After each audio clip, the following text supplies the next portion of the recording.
Alright, hello guys, how's it going? In today's video, we need to take another look at that tropical cyclone, that potential tropical cyclone that is going to be entering offshore of the southeast coast of the United States into the Atlantic.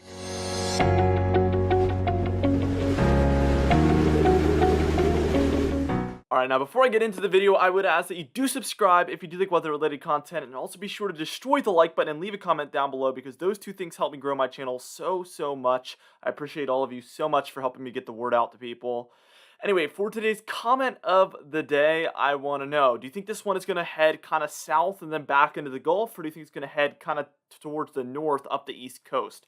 Let me know your thoughts in the comments down below, and I'll be picking one of those for tomorrow's video. Anyway, let's get straight into things, and first things first, we're taking a look at that 2-day graphical tropical weather outlook, and we have a 20% chance of development over the next 2 days, and I think this was at 10% chance as of yesterday, but anybody can confirm that in the comments down below. But I think it was at a 10% chance, so I think we've gotten a 10% upgrade here on the 2-day graphical tropical weather outlook, which makes sense because the 2-day outlook is 1 day ahead of what it was yesterday. And in the 5-day outlook yesterday, they had a higher chance than they did on the 2-day outlook, so it makes sense. Speaking of the 5-day graphical tropical weather outlook, let's just move on and take a look at it. And as you can see, we still remain at a 30% chance of development. Wouldn't be surprised to see this upgrade throughout the day today, because on satellite imagery, this storm is actually looking really good right now. And I'll show you guys that in just a moment. But there's some interesting updates once we take a look at the models as far as the tracks. I mean, it is crazy the updates we've seen, guys. And I can't wait to show you it, because it is a last-minute major change in the potential trajectory of this cyclone. Let's go ahead and move on and take a look at some satellite imagery. This was at approximately 12 a.m. last night, and as you can see, there was some general storminess offshore of Florida, Georgia, and South Carolina, but nothing crazy yet. By the time we were reaching approximately, I would call this probably about 3 a.m. here last night. And as you can see, we get a lot of those reds showing up. That's some taller clouds out there. And that is potentially our tropical cyclone building in. And by the time we reach around 5 a.m. here this morning on July 23rd, look at how much this has pretty much developed. And it looks a lot more potent by this point.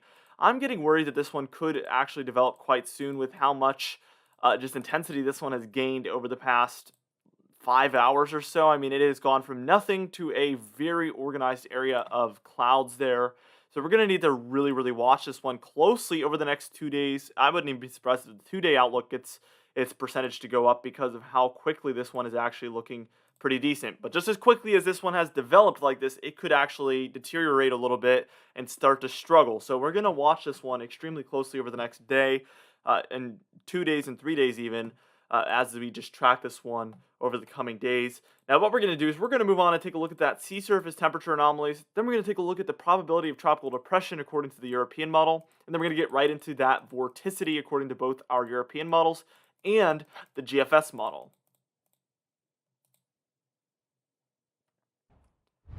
Now here is our sea surface temperature anomalies, and as you can see, where it's located right now is kind of in between the blues and the yellows, which means it's basically between the below normal temperatures and the above normal temperatures.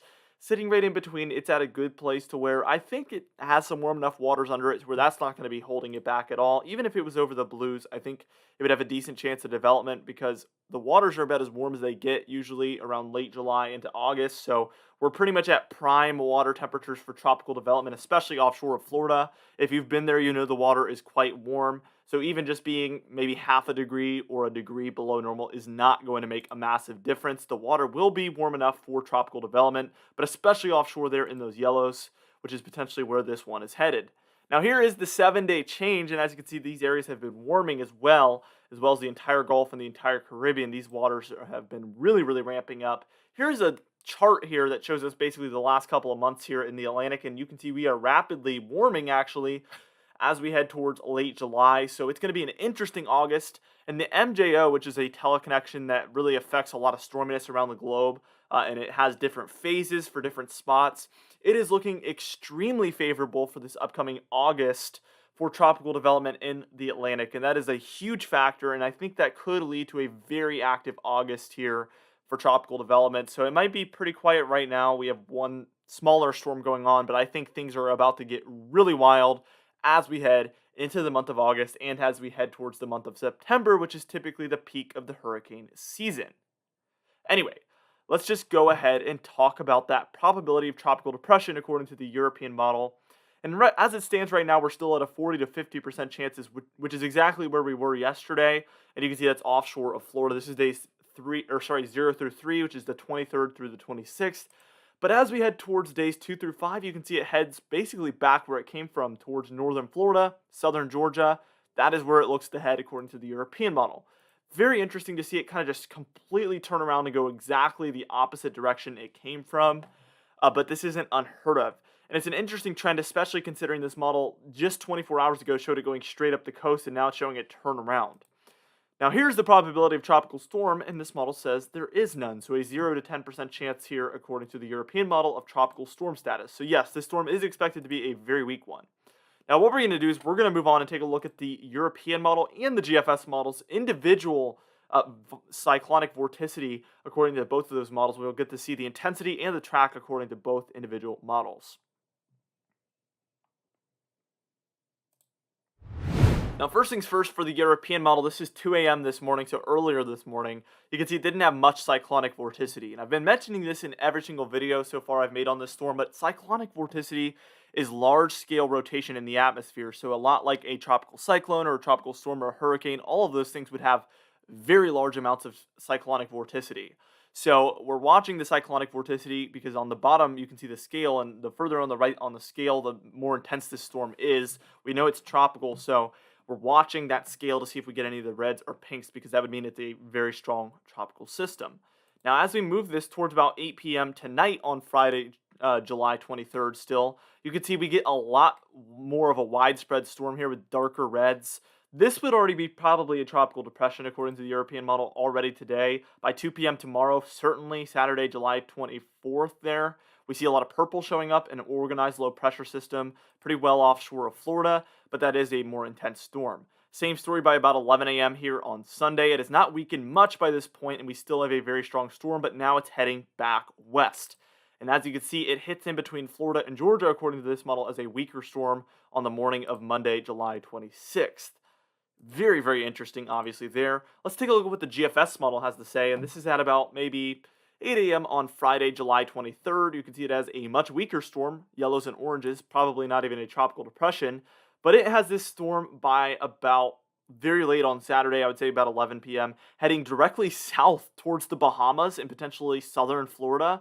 And then eventually, I don't have it on screen, but I watched it. It has it kind of going south underneath Florida and then heading into the Gulf, where it doesn't really do anything. But I'm going to be kind of curious to see if in future updates we do see it actually do something in the Gulf. Because if it's heading there already and there's warmer waters in the Gulf, why wouldn't it just, there's a lot of reasons why it couldn't redevelop, but there's a lot of reasons why it could. So I could see that being a big possibility of this one potentially kind of mostly being around the southeast, but then heading underneath Florida, north of Bahamas, and heading into the Gulf, where the waters are a lot warmer, by the way, far above average temperatures now in the Gulf. I could see it developing very nicely once it enters into the Gulf, if it enters into the Gulf. Even the European model solution, hitting northern Florida, it could technically cross over Florida into the Gulf and do the same thing the GFS is showing, just a different track. It would struggle more that way because of the land interaction, but it isn't impossible, and we have seen that happen before, crossing over Florida and doing just fine. So it's going to be a very interesting track with this storm, and so far this has actually been one of the more interesting tropical systems I've ever tracked, and it's not as life-threatening, so I like that when it's not a stronger storm as well. Very interesting storm overall, and I've been enjoying forecasting this one with you guys. For today's confidence tab, we remain at a 4 out of 6. There's a lot of different solutions now. It could still go up the coast, but it could also go straight through Florida, or it could go south of Florida. There is pretty much everything on the table at this point, and I think that's why our confidence is that low still. For today's comment of the day, I asked you guys, how much do you think this one is going to intensify? And Brandon Dunn said, most likely a tropical depression or tropical storm at maximum based on current conditions. And I certainly agree. The only solution I see this one basically becoming more intense than that is if it enters into the Gulf and then something happens where it has a good opportunity with no dry air, limited shear, and it can redevelop into a stronger storm, where it would potentially be able to become a stronger storm than just a tropical storm. But that's obviously a long shot at this point. For today's patron highlight of the day, I want to thank you all for supporting the channel, but especially our platinum patrons, John Van Bennick, James Wade, Dovey Nagel, Larry the Pan, and Donna Carnes, alongside our diamond patrons, Bill Roberts, Marcus Connolly, Noah Harley, Michael Codalessa, Catbite, Charles Stinnett, Cindy Klein, Mark J, Luke Falago, Gary, John Calisi, Dwight Phelan, and Steven Crenenthal. If you would like to be a part of this exciting patron entry of the day, you can do so by joining our very exciting Patreon page in the description and in the pinned comments down below. I'd also like to thank our channel members, Hair Farms 1 and Catbite as well. Anyway, guys, thank you so much for watching this video. Be sure to destroy the like button and leave a comment down below to help that YouTube algorithm out. And also be sure to subscribe if you like weather-related content. I will see you guys in the next video.